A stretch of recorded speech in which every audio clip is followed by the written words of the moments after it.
53.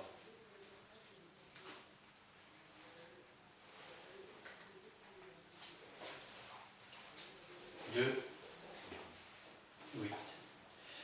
Chantons dès le matin, Jésus sur le chemin, saura bien nous garder, pourquoi donc s'inquiéter, s'il nous faut traverser peine et difficultés, au berger dans l'ombre, la foi fait triompher.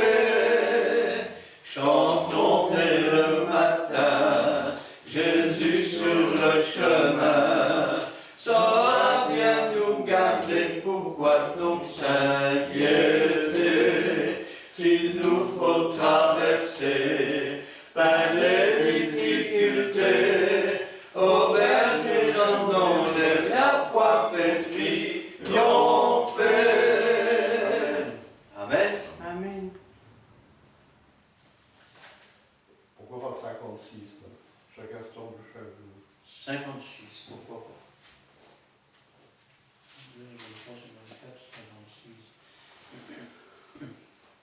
3, 4. Chaque instant de chaque jour, Jésus prend soin de moi. Chaque instant de chaque jour, mon cœur est dans la joie.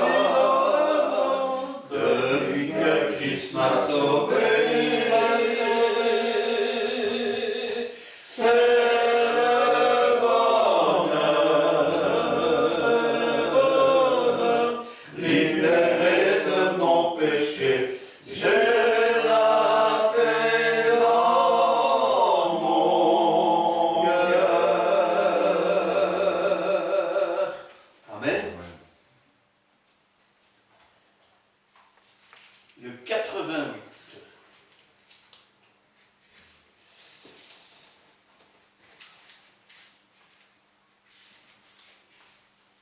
Amen. Gloire à Dieu.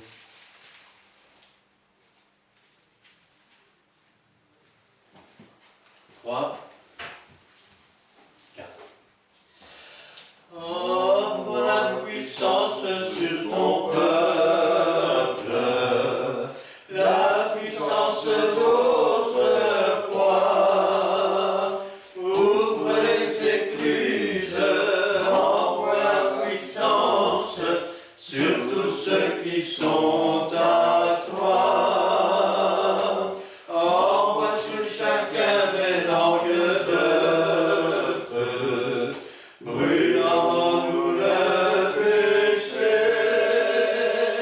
Purifie nos âmes, mets en nous ta flamme, oh baptise-nous de feu. 89. 3, 4. Esprit Saint, Esprit divin, viens, saisis-moi. Esprit Saint, Esprit divin, viens, saisis-moi. Brise mon cœur et le remplis. Esprit Saint, Esprit divin, viens, saisis-moi. Alléluia. Amen. Amen. Amen. Ce soir, nous allons bien sûr prendre la parole de Dieu.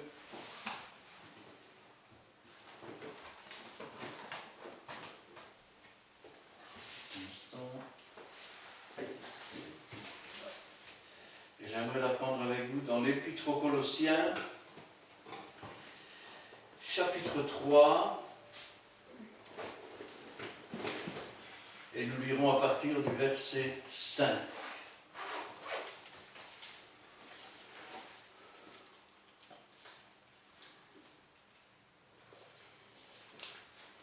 Je vais demander à nos deux sœurs de remettre la parole du Seigneur Amen. entre ses mains.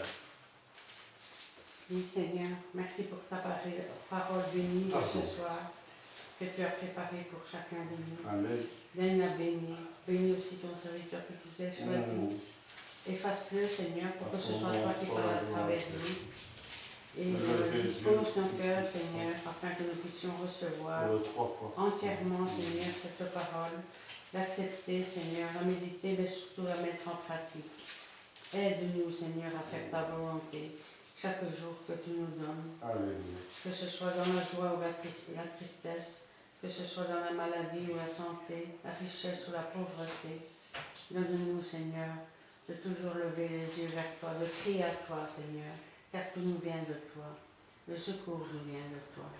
Gloire, honneur, puissance soit rendue dans le bon nom de Jésus. Amen. Amen. Seigneur, je te remets cette réunion entre tes mains, Seigneur. Bénédicence. Et que tous ceux qui sont ici, Seigneur, soient à l'écoute de ta parole. Je te remets notre frère qui va la citer, Seigneur mon Dieu. Bénis-le. Ce ne soit pas lui qui parle, mais nous, toi, Seigneur mon Dieu. Bénis notre frère qui est à l'hôpital ici, Seigneur. Oui, tu bénis Guy, Père Céleste, le Et protège. comme tu pries de lui, Seigneur, je te remets tout entre tes mains. Nous sommes ton Père, au nom de Jésus-Christ. Amen. Amen. Gloire à ton nom.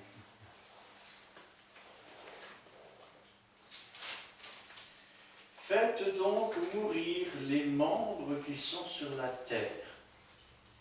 L'impudicité, l'impureté, les passions, les mauvais désirs et la cupidité qui est une idolâtrie. C'est à cause de ces choses que la colère de Dieu vient sur les fils de la rébellion, parmi lesquels vous marchiez autrefois, lorsque vous viviez dans ces péchés. Mais maintenant, renoncez à toutes ces choses, la colère, l'animosité, Amen. à la méchanceté, à la calomnie, aux paroles déshonnêtes qui pourraient sortir de votre bouche. Ne mentez pas les uns aux autres, vous étant dépouillés du vieil homme et de ses œuvres, et ayant revêtu l'homme nouveau qui se renouvelle dans la connaissance selon l'image de celui qui l'a créé. Il n'y a ici ni grec, ni juif, ni circoncis, ni incirconcis, ni barbare, ni chute, ni esclave, ni libre, mais Christ est tout et en tous. Amen. Ainsi donc, comme des élus de Dieu, saints et bien-aimés, revêtez-vous d'entrailles de miséricorde, Amen. de bonté, d'humilité, de douceur, de patience. Supportez-vous les uns les autres. Et s'il a un sujet de se plaindre de l'autre, pardonnez-vous réciproquement. De même que Christ vous a pardonné, pardonnez-vous aussi. Mais par-dessus toutes ces choses, revêtez-vous de la charité qui est le lien de la perfection. Amen. Amen. Gloire à Dieu.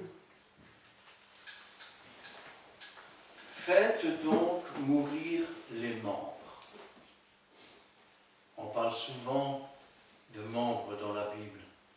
Quand on parle par exemple du ministère, on vous dit, si tu n'es pas, ou plutôt si tu es une oreille, tu ne vas pas dire que tu n'es pas du corps parce que tu n'es pas un œil. Et si tu es un pied, tu ne vas pas dire que tu n'es pas du corps parce que tu es une main. Alors quand on parle des dons du Saint-Esprit, on parle aussi, je vais dire, à la même manière.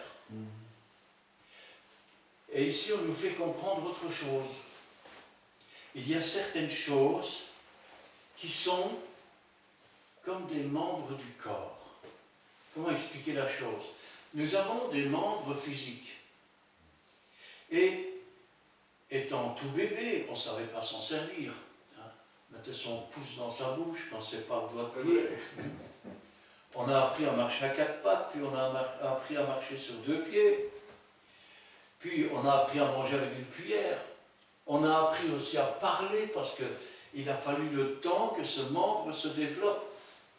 Le problème, c'est que, comme nous vivions sans Dieu et dans un monde qui vit sans Dieu, nous avons développé aussi d'autres membres, mais des membres qui sont parfois visibles, parfois invisibles. Et ces membres-là, Dieu nous demande de les faire mourir. Pourquoi ne nous demande-t-il pas simplement de nous en séparer? Parce que quand on sépare et qu'on lui dit au revoir, ça veut dire qu'on sait où ils sont et qu'on peut aller les chercher. Tandis que quand on le fait mourir, c'est comme la femme ou l'homme. Quand on est dans un couple et que l'un des deux décède, le mariage prend fin, parce que le mariage, c'était jusqu'à ce que la mort nous sépare.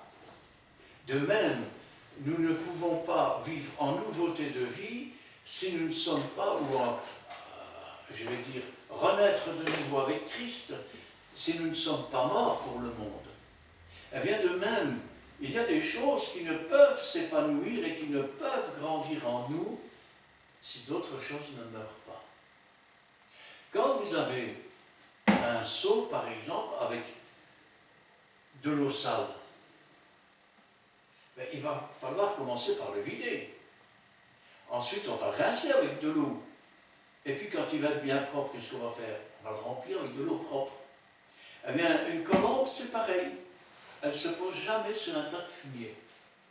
Elle va se poser quand on accepte de faire mourir certaines choses. Et la première chose qui est citée, c'est l'impudicité.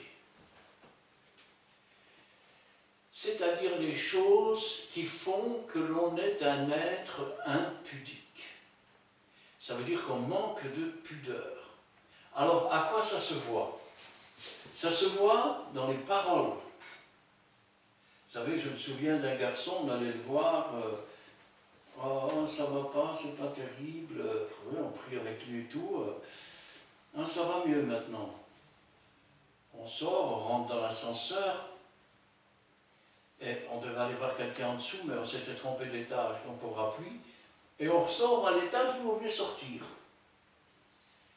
Et ce garçon, il était appuyé comme ça, il parlait avec une femme. Dis, tu vas prendre ta douche maintenant, tu veux que je vienne laver ton dos? Ça veut dire que cet homme n'avait pas fait mourir l'impudicité. Ses paroles étaient impudiques. Parfois, c'est des habits. Quand une femme met des habits pour qu'on, excusez-moi de le dire, mais pour qu'on voit son décolleté ou pour qu'on voit ses cuisses ou ses formes, eh bien, c'est qu'il y a là quelque chose qui n'est pas mort. Il y a quelque chose qui n'est pas mort là. Même chose, quand on commence à discuter comment on définit ça, et qu'on commence à faire ce qu'on appelle des blagues salaces, c'est le mot pour dire des choses sales, des choses... Eh bien, c'est pareil. On n'a pas fait mourir l'impudicité si on est devant son ordinateur et qu'on regarde des films porno ou des revues. Et Dieu nous dit, faites mourir cela. Parce que pour être un enfant de Dieu ou une femme de Dieu, pudique, mais il faut déjà que l'impudicité soit morte. Quand elle sera morte, alors on pourra faire rentrer l'autre. Et quand l'autre va rentrer, elle s'appelle aussi la sainteté, la pureté. Alors ici il nous dit l'impudicité, l'impureté. L'impureté, c'est quoi? C'est quelque chose qui n'est pas pur, déjà. Alors, quand, je vais dire, vous achetez par exemple une voiture, faites le tour et puis vous apercevez qu'il y a des espèces de cailloux, des espèces de différences de teintes, il y a de l'impureté dans la peinture. Vous n'allez pas l'acheter. De même, quand Dieu nous regarde, il nous regarde comme si on était un verre de cristal, mais s'il y a tous les corps étrangers à l'intérieur, c'est de l'impureté. quand par exemple on fait du béton, s'il y a de l'impureté dedans, ben, il ne va jamais résister à la charge. Et je dis que si dans le cœur de l'être humain il y a de l'impureté, quand il va être éprouvé par Satan qui va s'opposer à lui, il ne pourra pas résister non plus. Parce que ces pièces étrangères vont se manifester et manifester leur faiblesse. Alors que quand un acier est pur, vous pouvez l'utiliser, vous pouvez l'éprouver. Il marquera la résistance pour laquelle il est prévu. Même chose pour le verre. Prenez un verre avec des impuretés dedans, le jour où vous allez le poser un peu trop fort, il va se casser. C'est normal, c'est l'impureté qui provoque cela. De même, nous qui sommes et qui étions des vases vides, Dieu a fait avec nous des vases d'honneur. Amen. S'il y a des impuretés dedans, quand l'épreuve va venir, quand les chocs vont venir, nous allons aussi nous briser. Et il n'y a rien de plus terrible qu'une vie qui est brisée. Les passions. La passion du jeu. Prenons que celle-là pour commencer. Alors, quand on parle de drogue, on vous dit, ben, c'est normal qu'il est dans un état pareil, il est en manque. Alors je vais poser la question. Quelqu'un qui a la passion du jeu, que ce soit le jeu de cartes pour de l'argent ou le jeu de roulette, ou quand il est devant un jeu qu'il ne peut pas jouer, dans quel état est-il? Exactement dans le même état qu'un drogué qui est en manque. Alors, expliquez-moi, parce qu'il n'a quand même pas mangé le tapis. Il n'a pas mangé les cartes. Ça veut dire que derrière ça, il y a quelque chose d'invisible aussi. Derrière la passion se cachent des esprits méchants. La passion.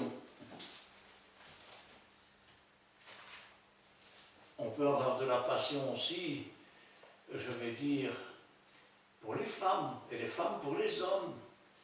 Passion malsaine, qui fait que le diable pousse à un certain discours. Toutes les femmes sont belles, elles ont toutes quelque chose. Résultat, eh ben, on devient une coureuse à homme, on devient un coureur à femme, et on est lié. Parce que même quand on ne court pas, la passion, elle est là. Elle dévore de l'intérieur. Les mauvais désirs. Remarquez que les mauvais désirs vont avec la passion amoureuse. Hein? Les mauvais désirs, c'est quoi? Ça peut être des désirs de malhonnêteté. Les mauvais désirs, c'est quand on aide quelqu'un en espérant pouvoir profiter de lui. Il y a beaucoup de gens qui font ça, même des enfants envers leurs parents, et qui ainsi, je vais dire, profitent de leur faiblesse. Il y a aussi les mauvais désirs qui consistent, je vais dire quelque part, à vouloir nuire aux autres. Il y a aussi les mauvais désirs qui sont parfois, je vais dire, liés à la jalousie. Et la cupidité. Cupidité. Quelqu'un qui est cupide, on pourrait donner un autre mot, l'avarice. Quelqu'un qui est cupide, c'est quelqu'un qui essaye, je veux dire, ou qui voudrait toujours avoir ce que l'autre a. Vous savez, chez nous à la campagne, quand vous mettez deux vaches, une dans un pré, une dans l'autre, vous mettez un barbelé entre les deux, eh bien, vous pouvez remarquer ça toujours, hein. Vous avez la vache du champ gauche qui passe sa tête par le barbelé vers le champ droit. Et la vache du champ droit qui passe sa tête au travers des barbelés vers le champ gauche. D'où d'ailleurs l'expression « l'herbe a l'air toujours plus verte dans le champ d'à côté ». Eh oui. Or, qu'est-ce qui se passe? Eh bien, la cupidité, c'est avoir toujours envie de ce que l'autre a. On est au travail, on a l'impression de travailler comme un cheval et puis on regarde l'autre. Et comme on est cupide, on aimerait bien avoir sa place. Je ne sais pas pourquoi, parce qu'il travaille tout autant que nous, hein, mais nous on est en train de crever, lui il ne fait rien. Alors les paroles de calomnie commencent à sortir. Et puis, parfois aussi, la jalousie. Parce que souvent, la cupidité, elle va avec la jalousie. Et la jalousie, eh ben, c'est quelque chose de terrible. Parce que la jalousie, eh ben, elle détruit les ménages. Ça veut dire que, un exemple hein, comme ça, madame est partie faire une course, il y a du monde à la caisse, ça fait 10 minutes qu'elle devrait être là. Et comme on est cupide et jaloux, le mauvais esprit vient. Tu trouves ça normal, toi? Qu'elle a déjà 10 minutes de retard, qu'est-ce qu'elle est en train de faire? Ça tombe, elle a rencontré quelqu'un d'autre. Hein? Ou alors, elle est en train de faire la jolie et madame, elle rentre crevée avec ce paquet. Oh, tu savais le monde qui a. Ça se fait que tu reviens? Elle dit bonjour et dit tout le reste. La cupidité, la jalousie, des choses qui détruisent non seulement les ménages, les familles, mais même, je vais dire, quand il y a de la jalousie, quand il y a de la cupidité, eh bien, il est parfois difficile de s'entendre avec qui que ce soit.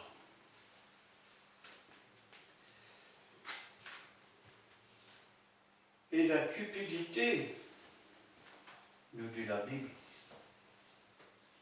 c'est une idolâtrie. Pourquoi? Parce que quand on est cupide, on envie les choses de l'autre, ou on envie le mariage de l'autre, on envie la situation de l'autre, on envie son ambiance familiale, on envie tout en fait. Sauf que toutes ces choses que l'on envie viennent au-dessus de la place de Dieu. Ils prennent la place de Dieu et deviennent des idoles. C'est à cause de ces choses que la colère de Dieu vient sur les fils de la rébellion, parmi lesquels vous marchiez autrefois. Alors le texte, il est net, il est clair. C'est à cause de ces choses que la colère de Dieu vient sur les fils qui se sont rebellés contre Dieu. Parce que toutes ces choses sont des rebellations contre Dieu. Chaque fois qu'on laisse une chose comme ça prendre le dessus sur nous, nous sommes des rebelles devant Dieu. Et nous nous rebellons. Et Dieu se fâche. Dieu se met en colère. Parmi lesquels vous marchiez autrefois. Ce qui veut dire que quand vous étiez du monde et que vous ne connaissiez pas Dieu, ces choses étaient naturelles.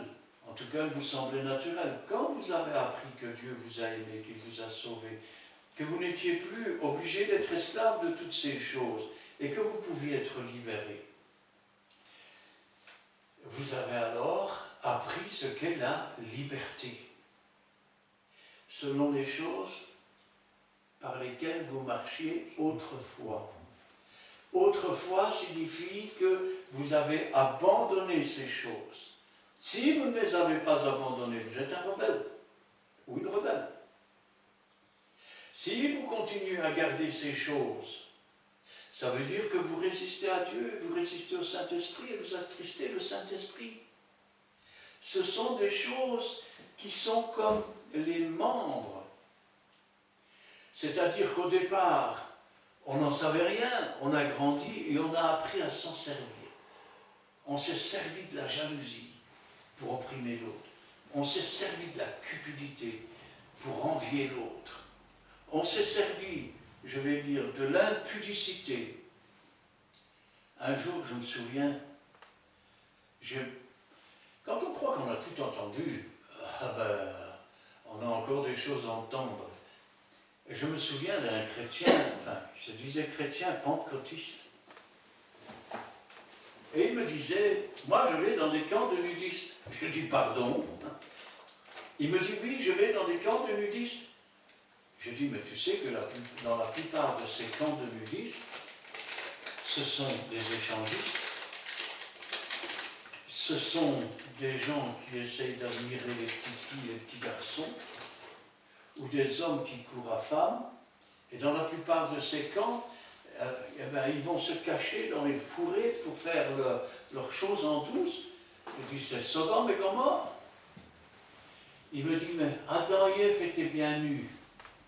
Et quand ils sont sortis du jardin d'Éden, Dieu leur a donné des vêtements. Il me dit, mais quand Jésus était sur le bord de la plage et que le disciple l'a reconnu, on nous dit qu'il a mis son manteau parce qu'il était nu. Je dis, c'est pas vrai. Est-ce que vous savez que si on était en 1900, je dis bien en 1900, frapper à la porte d'une personne, si la personne venait vous ouvrir en torse nu, vous retourniez. Je ne savais pas que vous étiez nu. Ça ne veut pas dire qu'il est tout nu. Vous savez, il y a des tas de choses qui ont changé avec les années. Aujourd'hui, par exemple, l'adultère n'est même plus puni. Quand vous avez des voleurs ou des gens qui attaquent d'autres dans la rue pour voler comme cela, c'est parce qu'ils ont des problèmes existentiels. Oui. C'est Rickenbach qui disait, devant un juge, vous aviez un avocat qui avait dit, c'est vrai qu'il a tué son père avec un couteau et qu'il a fait la même chose avec sa mère, et le même couteau. Mais monsieur le président, ayez pitié d'un orphelin. Ah ben oui, toutes les excuses sont bonnes. Mais maintenant, renoncez à toutes ces choses. La colère. Qu'est-ce que la colère? C'est un état de nervosité qui grimpe tellement fort à l'intérieur de nous qu'à un moment donné, nous perdons totalement le contrôle de nous-mêmes. La plupart des meurtres, je vais dire dans les couples ou quoi, eh ben, sont commis à la suite d'une colère. La plupart des blessures sont commises à la suite d'une colère. La colère ne vient pas de Dieu. La colère vient du diable. C'est vrai que Dieu parfois se met en colère, et la colère de Dieu demeure. Ça veut dire, c'est pour nous montrer aussi qu'il est vraiment très, très, très, très, très fâché. L'animosité. Qu'est-ce que l'animosité? L'animosité, c'est une rancœur. C'est un sentiment mauvais envers l'autre. Je vais le dire comme on dit en Wallonie, un nom que je ne peux le sentir. Ou je ne peux pas sentir ce mec. Parfois, c'est aussi du racisme. Il est bizarre ce mec-là, qu'est-ce qu'il a? Il n'est pas comme nous. L'animosité, la méchanceté. La méchanceté, c'est quand on fait quelque chose afin d'atteindre et de faire mal à l'autre. C'est des choses méchantes. La calomnie. Alors, la calomnie, c'est quand on raconte une chose vraie, ou pas vraie. Oui, vrai ou pas vrai. Mais que ce n'est pas dans le but d'édifier quelque chose, mais c'est dans le but de faire du mal et du tort à l'autre personne. C'est ça la calomnie. Quand, par exemple, imaginons, vous avez quelqu'un qui va voler et vous l'avez vu. Vous n'allez pas trouver la personne, vous allez dans tout son entourage, et tu sais c'est un voleur, et tu sais c'est un voleur, et tu sais c'est un voleur. C'est même pas dans le but pour que ça s'arrête, mais c'est pour que tout le monde s'éloigne de lui, et pour lui faire du tort. que ce soit socialement ou autre. Aux paroles déshonnêtes. Une parole déshonnête. La parole qui est déshonnête, c'est la parole que l'on dit pour tromper l'autre. Ce n'est pas une parole qui est vraie, qui est droite et qui est vivante. C'est une fausse parole. Ça peut être une parole de mensonge. Ça peut être une parole pour escroquer l'autre. Vous savez, on voit beaucoup ça dans les démarcheurs, ceux qui viennent vous proposer le ciel à bas prix et ils vous promettent monts et merveilles. Mais en réalité, quand ils vous font signer un contrat, eh ben, tout ce qu'ils ont dit n'est pas marqué là-dessus, c'est autre chose. C'est des paroles déshonnêtes. Qui pourraient, qui ne devraient pas, mais qui pourraient sortir de votre bouche. La Bible nous dit que la langue, c'est un feu. Eh oui, c'est souvent la langue qui met le feu. Et c'est le plus petit membre, mais c'est souvent aussi celui par lequel on dirige le corps. Parce que quand la langue commence à s'envenimer, le corps commence à s'énerver et la colère arrive.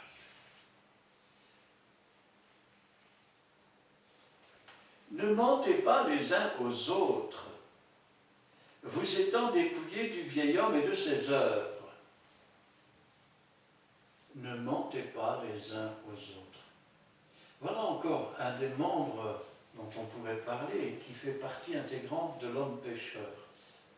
La vantardise. Ça veut dire que l'on ment pour se vanter d'une chose. On peut en parler sérieusement ou on peut en rire un petit peu. Tenez par exemple, un jour il y a un homme de pêcheur qui se rencontre et il y en a un qui dit alors tu sais, moi j'ai pêché un poisson comme ça. Oh, il dit, ça alors, mais tu n'as jamais pêché ce que j'ai pêché moi. Hein. Ah non, il dit l'autre, qu'est-ce que tu as pêché? Moi j'ai pêché une moto de 1919, je l'ai remontée avec mon moulinet.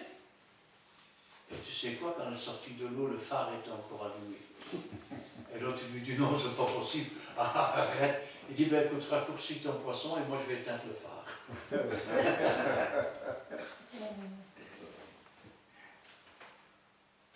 Ne mentez pas les uns aux autres.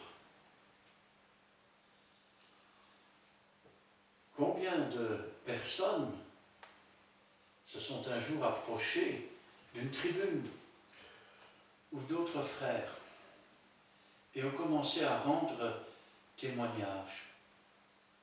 Mais ont transformé les choses, parfois, parce qu'ils savaient qu'ils avaient le mauvais rôle.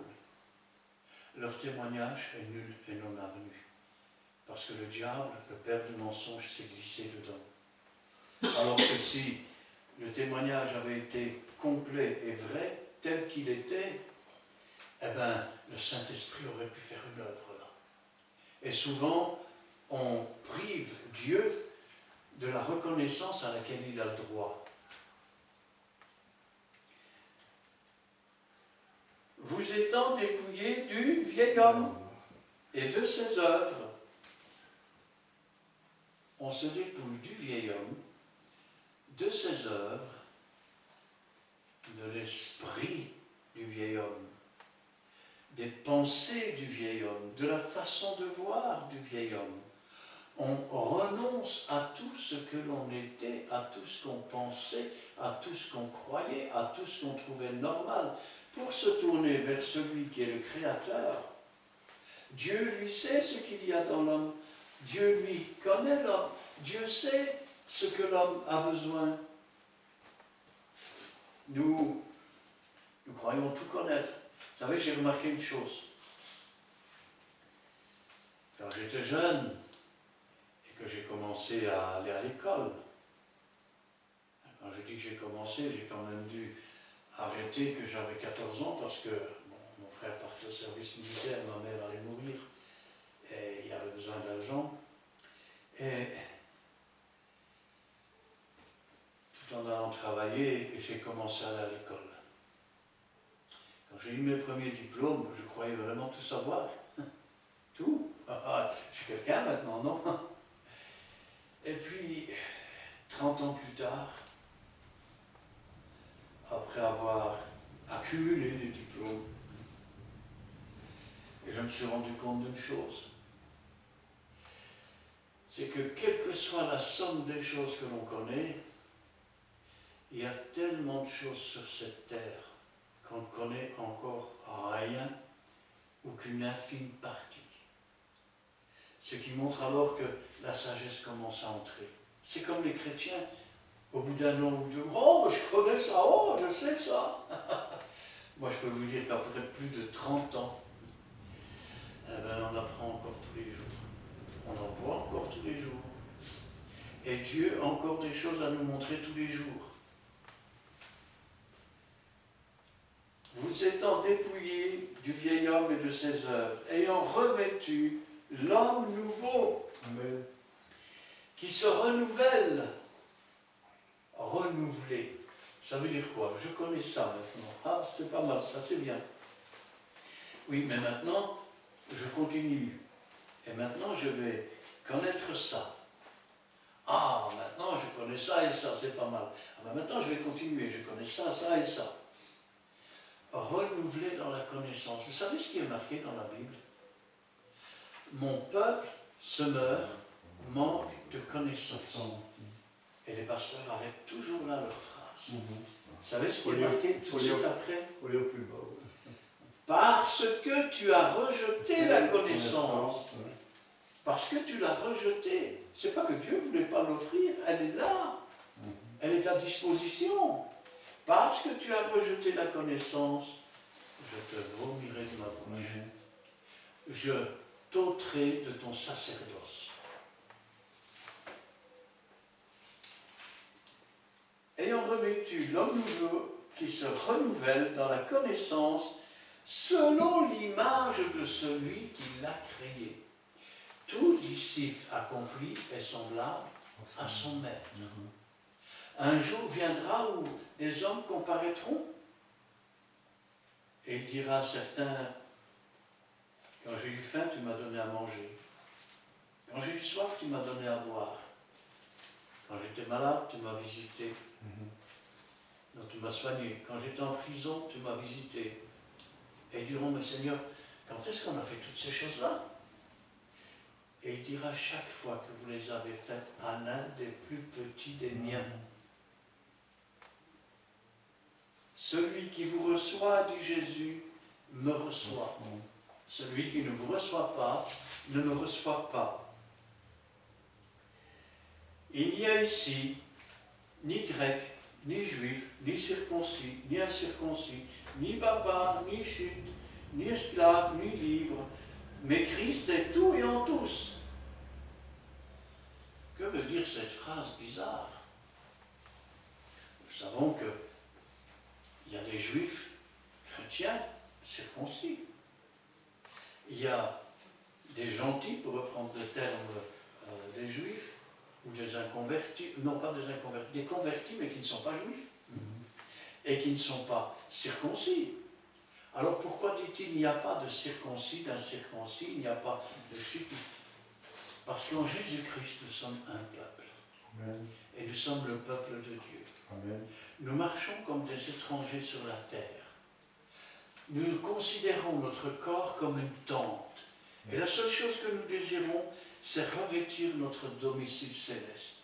Jésus a dit, il y a plusieurs demeures dans la maison de mon Père. Si cela n'était pas, je ne vous le dirais pas. Je m'en vais vous préparer une place. Et lorsque je vous aurai préparé une place, je reviendrai et je vous prendrai avec moi parce que là où je suis, je veux que vous soyez. Ainsi donc, comme des élus, il y a beaucoup d'appelés, il y a peu d'élus. Parce que étroit et resserré le chemin qui conduit à la vie. Et peu sont ceux qui le trouvent. Pourquoi ne le trouvent-ils pas? N'est-ce pas le Seigneur qui a dit, cherchez, vous trouverez, frappez, on vous ouvrira, demandez, vous recevrez. Il dira, regardez les oiseaux du ciel, ils ne sèment ni ne moissonnent, et Dieu prend soin d'eux. Regardez l'Église des Champs, Salomon dans toute sa gloire n'a pas été vêtu comme l'un d'eux, et si Dieu revêt l'herbe des champs de cette façon, qui demain sera séchée et brûlée au champ, à combien plus forte raison Dieu prendra soin de nous. Ne nous inquiétons pas du lendemain ou de quoi que ce soit. Ainsi donc, comme des élus, ne marchons plus comme des simples appelés, mais marchons comme des élus. Amen. Quelle est la différence? Si tu es appelé au service militaire, est-ce que tu es au service militaire ou tu es appelé? Est-ce que tu vas y entrer un jour ou pas? Je ne sais pas. Mais quand tu es au service militaire, tu y es. Tu n'es plus un appelé, tu es un élu. Dieu nous a appelés. Quand nous étions encore sans vie, quand nous étions morts, quand nous étions dans la boue du péché, il nous a appelés, nous a fait comprendre qu'il nous avait aimés au point de payer le prix qui devait être payé pour nos péchés, pour nos transgressions. Il nous a lavés par son sang. Il nous a appelés. Maintenant, il nous appartient de devenir des élus. Parce que, quand bien même on vous tend une corde, quand vous êtes dans le fond d'un trou, et qu'on vous dit, prends la corde maintenant et tu seras sauvé. Si tu ne la prends pas, tu ne seras jamais sauvé, tu as beau dire tout ce que tu veux. De même, nous devons aussi nous mettre en conformité avec ce que Dieu attend de nous. Sinon, nous ne serons pas sauvés. Ainsi donc, comme des élus de Dieu, saints. Alors c'est quoi quelqu'un qui est saint? C'est quelqu'un qui a fait mourir ses membres et qui a permis que d'autres vivent. Regardez chapitre 5 de Galates, verset 22. Mais le fruit de l'esprit, c'est l'amour. Et l'amour, c'est Dieu. Et la manifestation de l'amour, c'est Jésus-Christ. Et l'amour répandu dans nos cœurs, c'est le Saint-Esprit. La joie, la paix, la patience, la bonté. Il n'y a de bon que Dieu. Cette bonté ne peut venir que de Dieu. La bénignité, ça veut dire que vous êtes un objet de bénédiction pour les autres. La fidélité, la douceur, la tempérance. Dieu nous appelle à marcher non selon les désirs de la chair, non selon les désirs du monde, non selon les passions du monde.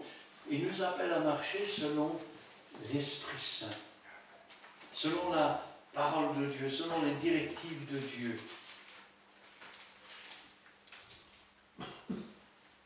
Comme des élus de Dieu saints et bien-aimés, revêtez-vous d'entrailles de miséricorde. Pardonne-nous nos offenses comme nous pardonnons à ceux qui nous ont offensés. Amen. Miséricorde, pardonnez à ceux qui sont coupables. De bonté, d'humilité. Souvent quand on lit humilité, on pense à humble. C'est bien d'être humble, parce que Dieu élève les humbles, il abaisse les orgueilleux. Mais l'humilité signifie aussi s'humilier devant Dieu. S'agenouiller, demander pardon, demander la délivrance, de douceur, de patience. Alors, je peux vous dire une chose. Si vous demandez une chose, tâchez toujours bien de savoir ce que vous demandez. Parce que, imaginons que vous soyez en train de clouer un plancher, c'est un exemple que je prends, et que vous dites, Seigneur, je veux avoir de la patience. Vous allez vous taper sur les doigts toute la journée. Mais à la fin de la journée, par les choses que vous avez souffert, vous allez apprendre à être patient et à ne pas vous énerver pour un oui ou pour un non. Et vous dites, je ne pense pas que Dieu puisse faire de cette façon pour m'apprendre. Bien que Fils, Jésus a appris par les choses qu'il a souffert, l'obéissance et la foi. Amen.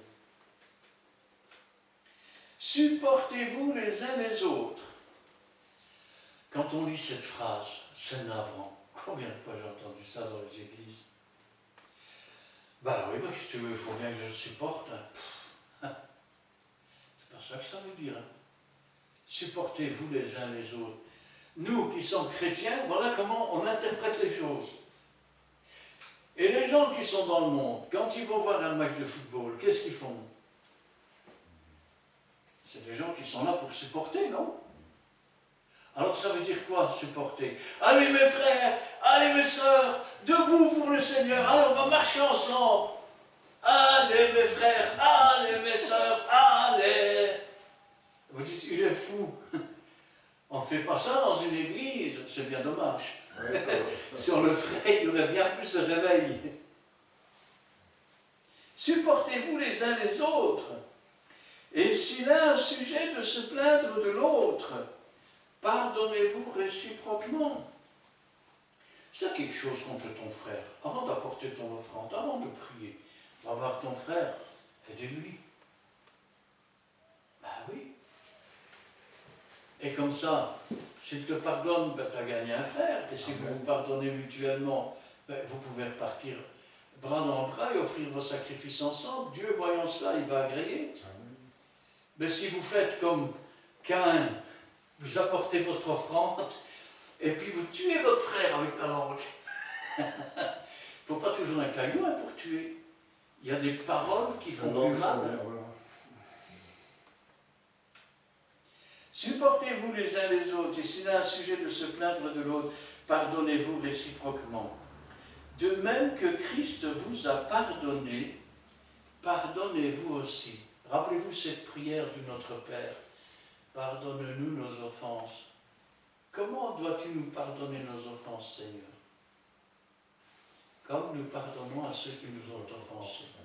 Si vous ne pardonnez pas leurs offenses, Dieu ne vous pardonnera pas non plus.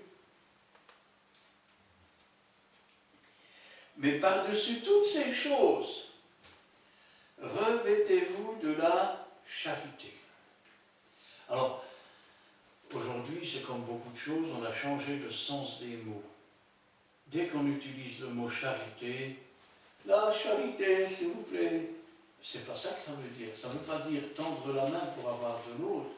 La charité, c'est au contraire, c'est apporter à l'autre. Le mot charité signifie amour. Dans le monde, quand on dit « je t'aime », on devrait plutôt dire « allez, viens, donne. Quand j'aurai eu ce que je veux, allez, salut. Hein. »